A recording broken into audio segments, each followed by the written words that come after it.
Channel. ఇక మన అందరు కూడా ఎరకనే కోర్టులో ఊరట.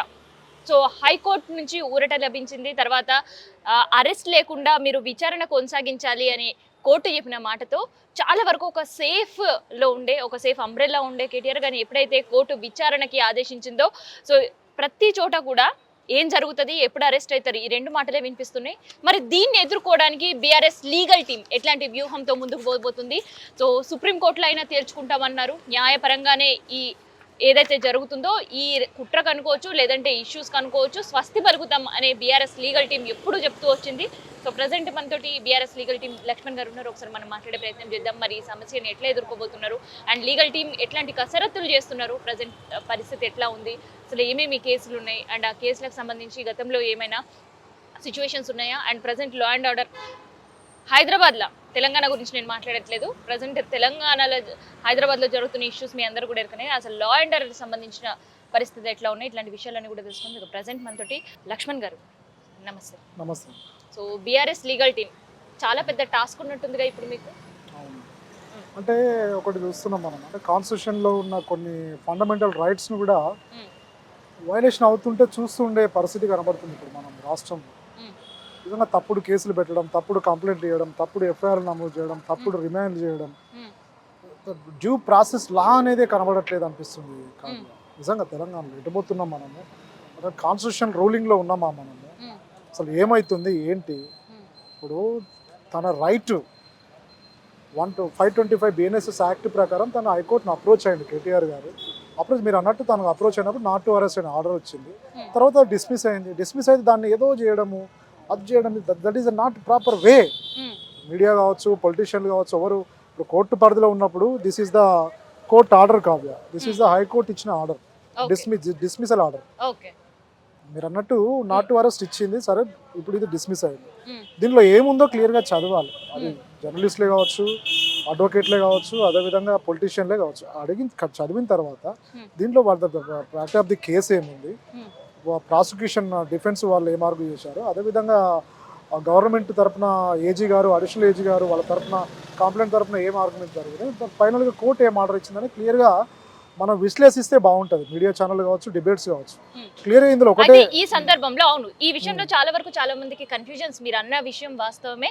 సో ఒక్కసారి కేటీఆర్ కి సంబంధించిన ఇష్యూ ఉన్నప్పుడు కూడా కోర్టు ఏదైతే డిస్మిస్ ఆర్డర్ ఉన్నట్టు ఇచ్చినప్పుడు ఓకే ఇక కేసు ఫైనల్ అయిపోయింది అనే ఆలోచనలో చాలా మంది, అసలు నిజంగా ఏం చెప్తుంది కోర్టు అనేది మీ మాటల్లో ఒకసారి వినే ప్రయత్నం. అసలు ఆర్డర్ కాపీలో ఏముందండి?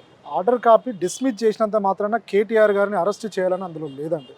నిజంగా అక్కడ క్లియర్గా ఆర్డర్ కాపీలో ఒకటే ఉంది. కంప్లైంట్ ఇచ్చిన తర్వాత 4 daysకి మీరు హైకోర్టులో క్వాష్కి వచ్చారు కాబట్టి ఇన్వెస్టిగేషన్కి వాళ్ళకి స్టిపులేటెడ్ టైం అనేది ఇవ్వలేదు కాబట్టి మేము ఈ పిటిషన్ డిస్మిస్ చేస్తున్నామని క్లియర్గా ఇందులో ఉంది. వాళ్ళని ఇన్వెస్టిగేట్ చేయమన్నది ఏసీబీ ఇన్వెస్టిగేషన్ ఆఫీసర్ ఎవరైతే ఉన్నారో, ఏదైతే ఫార్ములా కేసుకు సంబంధించిన ఫ్రాడ్ అని వాళ్ళు ఏదో కంప్లైంట్ పెడుతున్నారో ఆ కంప్లైంట్ బేస్ చేసుకొని మీరు ప్రాపర్గా ఇన్వెస్టిగేట్ చేయండి, మీకు మేము టైం ఇస్తున్నాం అనేదే ఈ జడ్జిమెంట్లో ఉన్న పూర్తి సారాంశం. అంతే. ఆ కంప్లైంట్ ఇప్పుడు వాళ్ళకి ఇన్వెస్టిగేషన్ ఆఫీసర్ ఏం చేయాలి అంటే 14 months బ్యాక్ జరిగినటువంటి ఒక ఈ కంప్లైంట్ ప్రకారం 14 నెలల క్రితం జరిగిన ఇన్సిడెంట్ అది, 2022లో జరిగిన ట్రిపుల్ పార్టీ అగ్రిమెంట్. అది అగ్రిమెంట్ బేస్ చేసుకొని కార్ల కాంపిటీషన్ నిర్వహించడం జరిగింది. సింపుల్గా ప్రజలకు అర్థమయ్యే భాషలో ఇది కార్ల కాంపిటీషన్ అంతే. పెట్రోల్ని, డీజిల్ వాహనాలను తగ్గించడానికి, పొల్యూషన్ తగ్గించడానికి, పొగ వాతావరణంలో ఉన్న వాతావరణాన్ని కలుషితం అవుతుంది పొగ వల్ల, ధరలు పెరగడం వల్ల ప్రజలు నష్టపోతున్నారు, చాలామంది ఆర్థిక భారం అవుతుంది. కాబట్టి ఎలక్ట్రిక్ వెహికల్ని వాడితే వినియోగదారులు ప్రమోషన్, ఎలక్ట్రిక్ వెహికల్ల ప్రమోషనే కార్ల కాంపిటీషన్. సింపుల్గా చెప్పాలంటే దాన్ని కేటీఆర్ గారు ఇంటర్నేషనల్ ఏజెన్సీస్ తోటి, ఇంటర్నేషనల్ కంపెనీస్ తోటి, ప్రపంచ దేశాలు ఇంతకుముందు పోటీ పడ్డ ప్రపంచ దేశాలను ఒప్పించి హైదరాబాద్కి తీసుకురావడం, నానా ఇబ్బందులు పడి తీసుకొచ్చిన IT minister. This is a great IT minister in Telangana and India also. అయితే కోర్టు ఈ విషయంలో ఏమన్నది అంటే, ఏదైతే ప్రభుత్వం తరపు నుంచి ఒక ఎఫ్ఐఆర్ నమోదైంది, అదేంటిది 55 కోట్లకు సంబంధించిన ఒక ఫ్రాడ్ జరిగింది అని. సో ఆ విషయం ఏమైనా ప్రస్తావించిందా కోర్టు? అసలు కోర్టు ఏం చెప్పింది?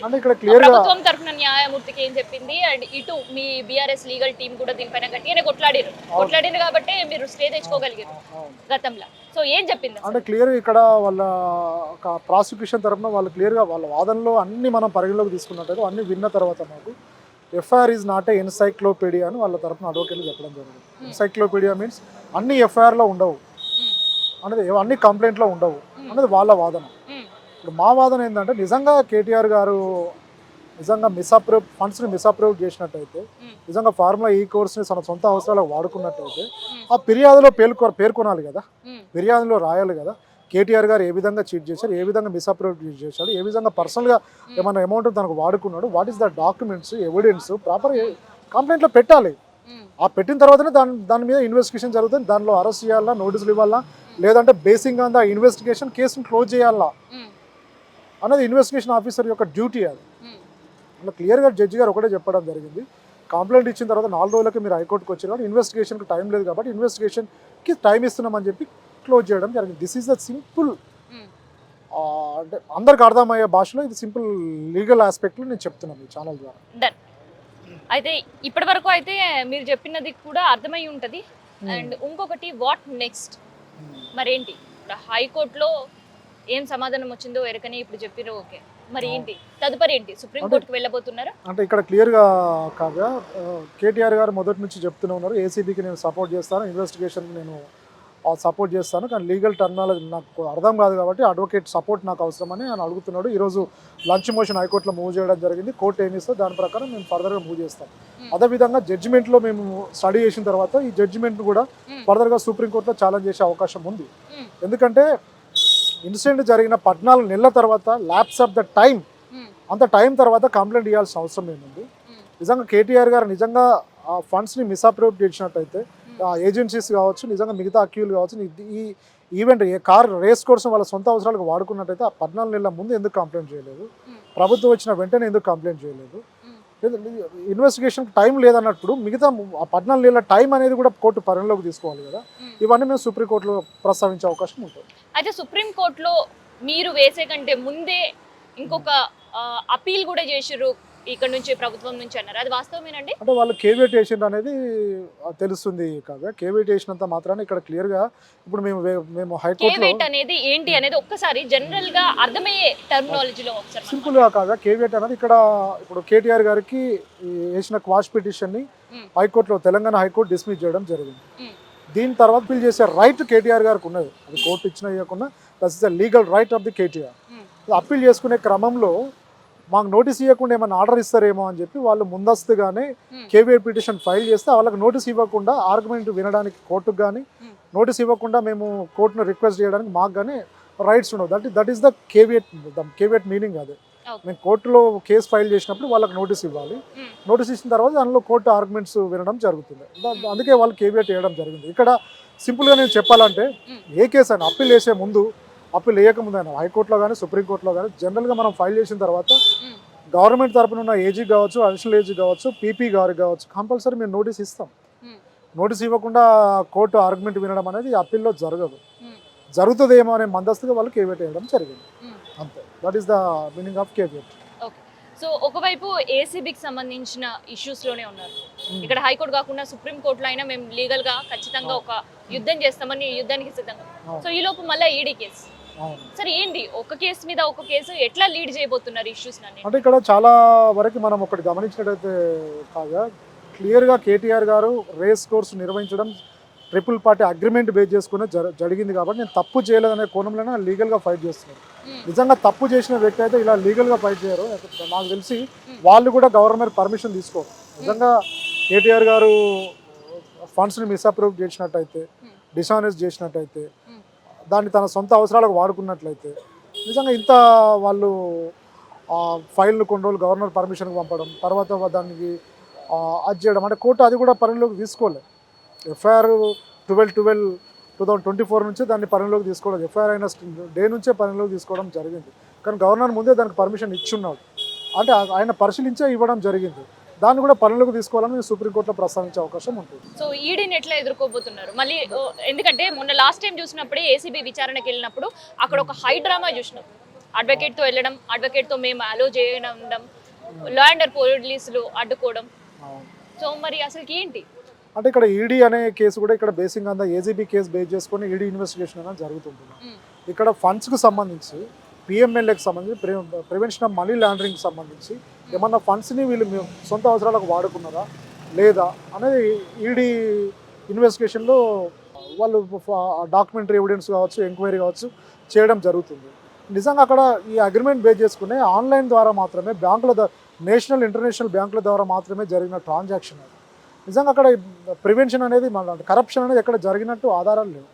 నిజంగా ఈడీ ఏ కోణంలో దర్యాప్తు చేస్తుంది అనేది మనం చూడాలి. దానికి కూడా కేటీఆర్ గారు సపోర్ట్ చేస్తారు, ఇన్వెస్టిగేషన్కి సపోర్ట్ చేస్తారు. నిజంగా రిలవెంట్ డాక్యుమెంట్స్ని కూడా తను ఫ్రాడ్ చేయలేదు అనడానికి తన దగ్గర ఉన్న డాక్యుమెంట్స్ కూడా ఈడీకి సబ్మిట్ చేసే అవకాశం ఉంది. సో రేపు కూడా బీఆర్ఎస్ లీగల్ టీమ్ ఉండబోతుందా? 100%. ఈరోజు హైకోర్టులో లంచ్ మోషన్ మూవ్ చేశాము. అడ్వకేట్ ప్రెజెన్సీ మాకు ఇవ్వండి, వీ హ్యావ్ ఎ రైట్, మాకు రైట్ ఉన్నది కాబట్టి ఆ రైట్ ప్రకారం మీరు అడ్వకేట్ ప్రెజెన్సీలోనే మమ్మల్ని విచారించే దానికి అవకాశం కల్పించడానికి హైకోర్టులో ఈరోజు మూవ్ చేశాము. మోస్ట్ ప్రాబబ్లీ ఈరోజు కానీ రేపు కానీ ఆర్డర్ రావచ్చు. అయితే ఇక్కడ ప్రతి నిమిషం కూడా అంటే ఎప్పుడైతే కోర్టు డిస్మిస్ చేయడం జరిగిందో ప్రతి నిమిషం కూడా ఒక టెన్షన్. సో రేపు ఏసీబీ విచారణకి వెళ్ళినా లేదంటే తర్వాత ఈడీ విచారణకి వెళ్ళినా అక్కడ నుంచి కేటీఆర్ తిరిగి రాడు అనేది చాలా గుప్పమనిపిస్తున్న వార్తలు. అందులో కొంతమంది ఇబ్బంది పడే పరిస్థితులు కావచ్చు, ఒక టెన్షన్ వాతావరణం నెలకొంది.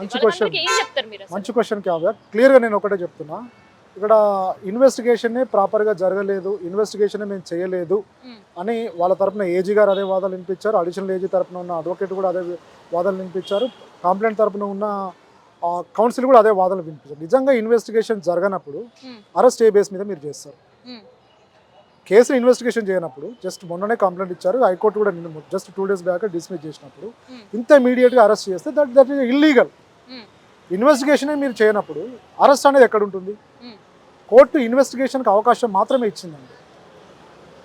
ఇన్వెస్టిగేషన్ చేసిన తర్వాత నిజంగా కేటీఆర్ గారు చేశారా లేదా అలా 2 ఉంటాయి ఇందులో. నిజంగా కేటీఆర్ గారు చేసినట్టు వాళ్ళు డాక్యుమెంట్ షో చేసినట్టయితే అరెస్ట్ చేయవచ్చు. నిజంగా డాక్యుమెంట్ను కలెక్ట్ చేయనప్పుడు కేసును క్లోజ్ చేసి ల్యాక్ ఆఫ్ ఎవిడెన్స్ కింద కోర్టులో ఫైల్ చేయవచ్చు. సిన్సియర్గా అంటే యాజ్ పర్ లీగల్గా ఇన్వెస్టిగేషన్ జరిగినట్లయితే అలా కూడా 2 రకాలుగా జరిగే అవకాశం ఉంటుంది. ఎవిడెన్స్ కేటీఆర్ గారి తరఫున లేనప్పుడు కేసే క్లోజ్ అవుతుంది. నిజంగా ఎవిడెన్స్ను వాళ్ళు కేటీఆర్ గారు ఫండ్స్ని మిస్అప్రోప్రియేట్ చేసినప్పుడు సొంత సెల్ఫ్గా తన అవసరాలకు వాడుకున్నట్టు డాక్యుమెంట్స్ మాత్రమే వాళ్ళు ప్రొడ్యూస్ చేసినప్పుడు అరెస్ట్ చేసే అవకాశం ఉంటుంది. నిజంగా అది ఇల్లీగలా లీగలా అనేది అప్పుడు మేము కోర్టులో డిఫెండ్ చేసే అవకాశం ఉంటుంది. సో అన్నిటికీ సంసిద్ధంగా ఉన్నదా లీగల్ టీమ్? కేటీఆర్ గారు ఎక్కడ కూడా డాక్యుమెంట్ పరంగా కావచ్చు, కంప్లైంట్ పరంగా కావచ్చు, వాళ్ళు ఇచ్చిన కంప్లైంట్లో ఇంగ్రీడియంట్స్ కావచ్చు, ఎక్కడ కూడా కేటీఆర్ గారు ఫార్ములా ఈ కోర్సును తన సొంత అవసరాలకు హైదరాబాద్ ఇమేజ్ కోసం, స్టేట్ ఇమేజ్ కోసం, నేషన్ ఇమేజ్ కోసం మాత్రమే ఇక్కడ నిర్వహించడం జరిగింది తప్ప అగ్రిమెంట్ బేస్ చేసుకునే కార్ల కాంపిటీషన్ పెట్టడం జరిగింది తప్ప మిగతా ఏ దురుద్దేశపూర్వకంగా కేటీఆర్ గారు ఆ రేస్ కోర్సు నిర్వహించలేదు అనడానికి తన దగ్గర ఆధారాలు ఉన్నాయి కాబట్టి తన క్లియర్గా ఈ కేసు నుంచి తన బయటపడే అవకాశం ఉంటుంది. అయితే లాస్ట్ క్వశ్చన్, అయితే ఈ లాస్ట్ క్వశ్చన్ నేను ఎందుకు అడుగుతున్నా అంటే మీరు ఫస్ట్ చెప్పిన సమాధానంతో ఈ లాస్ట్ క్వశ్చన్ నేను మిమ్మల్ని అడగాల్సి వస్తుంది. అసలు కాన్స్టిట్యూషన్ ఇచ్చిన రైట్స్ ప్రకారం జరగట్లేదు, ఇల్లీగల్ గా కేసులు పెడుతున్నారు, ఆ అవసరం లేకుండా వాళ్ళని రిమాండ్లకు పంపుతున్నారు అని ఒక మాట అన్నారు. సో మరి దానికి సంబంధించి గవర్నమెంట్ కూడా ఒక కసరత్తు చేస్తుంది, కాన్స్టిట్యూషన్ ప్రకారమే అంత జరిగేటట్టు ఒక టీమ్ ని సెటప్ చేయాలని. సో దాని విషయంలో ఏమంటారు? మంచి క్వశ్చన్. నిజంగా అది ఆ విధంగా గవర్నమెంట్ కాన్స్టిట్యూషన్ ప్రొటెక్షన్ కోసం కమిటీ పెడితే మేము అందరం మా బీఆర్ఎస్ పార్టీ కాదు ఎవరైనా దాన్ని సపోర్ట్ చేస్తారు. నిజంగా అలా గవర్నమెంట్ చేసినప్పుడు హ్యాట్సప్ చెప్తాం మేము ప్రభుత్వానికి. కానీ ఇక్కడ జరగాల్సింది అంటే ప్రభుత్వం చేయాల్సింది మాలాంటి అడ్వకేట్సా, సీనియర్ అడ్వకేట్సా, సోషలిస్టులు, జర్నలిస్టులు అందరిని ఇన్వాల్వ్ చేసి 1 yearలో కాన్స్టిట్యూషన్ వైలేషన్ ఏ విధంగా అయింది, ఏ విధంగా కేసులు అయినాయి, ఫాల్స్ ఎఫ్ఐఆర్లు బుక్ చేస్తున్నారు, ఫాల్స్ కంప్లైంట్ ఇస్తున్నారు, అంటే ఇన్వెస్టిగేషన్ చేయకుండానే అరెస్ట్ చేస్తున్నారు, అంటే సాక్షులను విచారించకుండానే అరెస్ట్ చేస్తున్నారు. ఎంత అంటే కాన్స్టిట్యూషన్ వైలేషన్ గవర్నమెంట్లో ఉన్న ఇన్వెస్టిగేషన్ అధికారులే చేస్తున్నారండి. నిజంగా వాళ్ళ మీద నిజంగా ఇలాంటి కమిటీ పెడితే వాళ్ళ మీద యాక్షన్ తీసుకోగలుగుతుందా? ఆ కమిటీ తీసుకునే రైట్స్ ఆ కమిటీలో ఉన్న చైర్మన్ కావచ్చు, వైస్ చైర్మన్లకు ఇస్తారా? నిజంగా ఇవ్వాల్సిందే. కాన్స్టిట్యూషన్లో ఉన్న రైట్స్ని వైలేట్ చేస్తున్నప్పుడు ఎవరు వైలేట్ చేసినా అది ప్రతిపక్షమే కావచ్చు, పక్షమే కావచ్చు, అది ఎవరైనా కావచ్చు, ఇన్వెస్టిగేషన్ పోలీస్ వ్యవస్థనే కావచ్చు, ఏసీబీ, సిబి ఎవరైనా కావచ్చు, కాన్స్టిట్యూషన్ వైలేట్ చేసినప్పుడు ఆ కమిటీ జ్యుడిషియల్ రైట్స్ అనేటివి ఆ కమిటీ చైర్మన్ కావచ్చు, వైస్ చైర్మన్ కావచ్చు కల్పించినప్పుడు 100% అది చాలా బాగుంటుందని మాకు అనిపిస్తుంది. సో నిజంగా అది ఎస్టాబ్లిష్ చేసి అంటే చెప్పడం వేరు, పేపర్ వర్క్ చెప్పడం వేరు, మాట త్రూ చెప్పడం వేరు, కానీ ప్రాక్టికల్ గా అది చేసే పరిస్థితిలో ఉందంటారా ఇప్పుడు? అది ఎక్కడ ఉంది కావ్య, మనం చూస్తున్నాము. మేము చాలా ఇప్పుడు మా కొనతం దిలీప్ గారి, గౌతమ్ గౌడ్ కేసు కావచ్చు, విజయరెడ్డి కేసు కావచ్చు, సరిత యాదవ్ కేసు కావచ్చు, జర్నలిస్టుల కేసులు కావచ్చు, చాలా మందిని అరే కొండంగల్కి వెళ్ళి రైతుల సమస్య కోసం ప్రశ్నిస్తుంటే జర్నలిస్టులను అరెస్ట్ చేస్తున్నారు. ఉమ్, రైతులు వాళ్ళ భూములు మాకు ఇవ్వము, మేము ఈ భూములనే బతుకుతున్నాము, మా తిండి మా పొట్ట ఇక్కడనే మా బతుకని లగచెల్ల రైతులకు బేడీలేసి దవాఖానికి తీసుకుపోతున్నారు. అంటే కాన్స్టిట్యూషన్ అది ఉందా? కాన్స్టిట్యూషన్లో బేడీలు ఏమైనా ఉన్నదా? ఒక రైతుకు బేడీలేసి, హార్ట్ పేషెంట్ రైతుకు బేడీలేసి మీరు హాస్పిటల్కి తీసుకెళ్లే దౌర్భాగ్య స్థితిలో ఉన్నామా మనం? అంటే కాన్స్టిట్యూషన్ని మనం ప్రొటెక్ట్ చేస్తున్నామా? నిజంగా అలా చేసిన వాళ్ళ మీద ఏం చేస్తుంది గవర్నమెంట్? అంటే ప్రీవియస్గా కాన్స్టిట్యూషన్ వైలేషన్స్ ఏమైనాయి, ఫ్యూచర్లో ఏమైతే వాళ్ళ మీద యాక్షన్ ఏ విధంగా తీసుకోవాలి, జ్యుడిషియల్ యాక్షన్ తీసుకోవాలి, జ్యుడిషియల్ రైట్స్ ఇవ్వాలి. ఇచ్చినప్పుడు నిజంగా చాలా బాగుంటుంది, ఇలాంటివి జరగకుండా ఉంటుంది. దానికి అది పొలిటికల్గా ఎలాంటి ఎవరి ప్రభావితం కాకుండా ఉన్న బాడీ అయితే చాలా బాగుంటుందని ఆలోచన. ఏదేమైనా కానీ లీగల్ టీం మాత్రం ఒక యాక్షన్ ప్లాన్ తోటి ముందుకు పోతుంది. సో ఇవాళ తీసుకోబోయే కోర్టు నిర్ణయం పైనే తదుపరి BRS party legal team action plan కూడా ఉండబోతుంది. అయితే ప్లాన్ ఏ, ప్లాన్ బి, అట్లా వాళ్ళకు వాళ్ళు ఒక ప్లాన్ అయితే క్రియేట్ చేసుకున్నారు. సో ఎట్టి పరిస్థితిలో కేటీఆర్ ఇష్యూలో మాత్రం వెనక్కి తగ్గేది లేదంటుంది బీఆర్ఎస్ లీగల్ టీం. సో మనం కూడా చూద్దాం జడ్జిమెంట్ ఎట్లా ఉండబోతుంది అనేది.